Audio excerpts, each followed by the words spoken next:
Hello friend, welcome to my channel. আমি doctor Chandrakant. আজ আপনাদের থাইরয়েড যদি বেড়ে যায় তাহলে কি কি সমস্যা হতে পারে, অর্থাৎ হাইপার থাইরয়েডিজমে কী কী প্রবলেম হতে পারে যদি ট্রিটমেন্ট না করা হয়, তাহলে বা কী কী সমস্যা হতে পারে আজকে সে বিষয়ে আলোচনা করবো। চ্যানেল যদি নতুন, চ্যানেল সাবস্ক্রাইব করবেন। চলুন শুরু করে যাক। অর্থাৎ অত্যাধিক পরিমাণে থাইরয়েড যদি বেড়ে যায় তাহলে কি কি সমস্যা হয়। এক নম্বর হচ্ছে উদ্বেগ, অর্থাৎ খুব থাইরয়েড পরিমাণ বেড়ে গেলে উদ্বেগ হয়।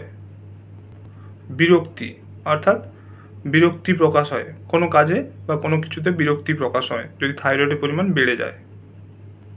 এছাড়াও নার্ভের দুর্বলতা লক্ষ্য করা যায়, মনে হচ্ছে নার্ভটা দুর্বল লাগছে।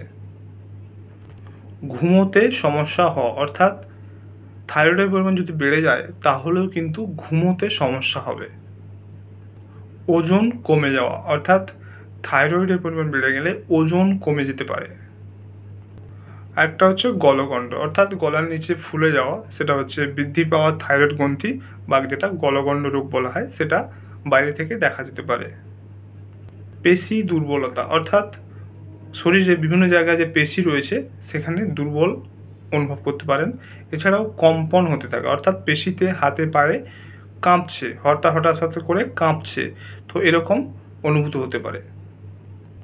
মহিলাদের ক্ষেত্রে গাইনোকোলজিক্যাল সমস্যা হতে পারে, অর্থাৎ এই থাইরয়েডের পরিমাণ বেড়ে যাচ্ছে অথচ চিকিৎসা করছেন না।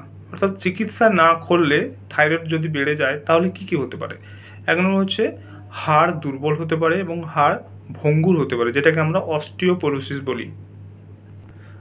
কারো যদি থাইরয়েডের পরিমাণ বেড়ে যায় তাহলে কি কি খাবার অ্যাভয়েড করবেন, অর্থাৎ থাইরয়েড বেড়ে গেছে যেটা হাইপার থাইরয়েডিজম, তো সেক্ষেত্রে কি কি খাবার খেতে হবে না বা অ্যাভয়েড করতে হবে, সেগুলো হলো আয়োডিন সমৃদ্ধ খাবার অ্যাভয়েড করতে হবে, যেমন সামুদ্রিক মাছ, ডিম, সামুদ্রিক স্পাইরুলিনা, আয়োডিনযুক্ত লবণ ইত্যাদি কম খাওয়া ভালো। তো আজকে জানলেন যে বেশি থাইরয়েড, অর্থাৎ থাইরয়েডের পরিমাণ বেড়ে গেলে কী কী সমস্যা হতে পারে। এছাড়াও থাইরয়েড যদি ট্রিটমেন্ট না করা হয় তাহলেও বা কী কী সমস্যা হতে পারে সেটা আজকে জানলেন।